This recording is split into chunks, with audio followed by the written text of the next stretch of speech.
Hello guys, ఎలా ఉన్నారు? బాగున్నారా? సో నోటికి ఎంతో కమ్మగా పుల్ల పుల్లగా భలే అనిపిస్తుంది ఈ చుక్క కూర కందిపప్పు అయితే చాలా అంటే చాలా బాగుంటుంది. నా ఫేవరెట్ అసలు. ఎలా చేసేద్దాం చూస్తున్నాను. Welcome to Anu foods. నేను మీ అనుసా. నా ఛానల్ ఫస్ట్ టైం చూసినట్లయితే ప్లీజ్ సబ్స్క్రైబ్ గైస్.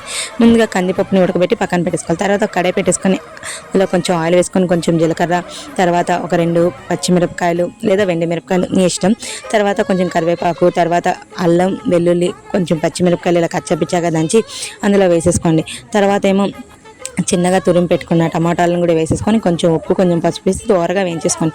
ఈ దోరగా వేగిన తర్వాత చుక్కకూరని బాగా కడిగి ఆ చుక్కకూరని కూడా అందులో వేసేసుకొని బాగా కలుపుకొని దగ్గరగా మగ్గించుకోవాలి. ఇది దగ్గరగా మగ్గిన తర్వాత ఇందాక మనం పక్కన పెట్టుకున్నాం కదా కందిపప్పుని, ఆ పప్పును కూడా ఇందులో వేసేసుకొని బాగా కలుపుకోండి.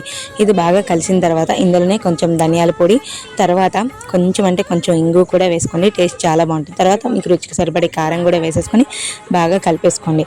బాగా కలుపుకున్న తర్వాత లాస్ట్లో కొంచెం చింతగవ్వని కూడా వేసుకుంటే ఇంకా పుల్ల పుల్లగా భలే ఉంటుంది.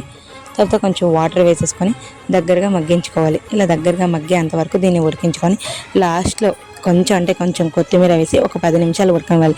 కొత్తిమీర ఎప్పుడైనా దించే ముందు కాకుండా ఇలా ఉడికే ముందు ఒక 10 నిమిషాలు ఉడికిస్తే దాని ఫ్లేవర్ అంతా కర్రీకి పట్టి చాలా చాలా చాలా టేస్ట్గా ఉంటుంది. ఒకసారి మీరు కూడా ట్రై చేయండి. చుక్కకూర కందిపప్పు అయితే చాలా బాగుంటుంది. పుల్ల పుల్లగా భలే అనిపిస్తుంది నోటికి. జ్వరం గట్ట వచ్చేటప్పుడు అయితే ఈ కూర బెస్ట్ అని చెప్పాలి. నాకైతే one of my favourite curry అయితే చుక్కకూర పప్పు. చాలా అంటే చాలా బాగుంటుంది. మీరు కూడా ట్రై చేయండి.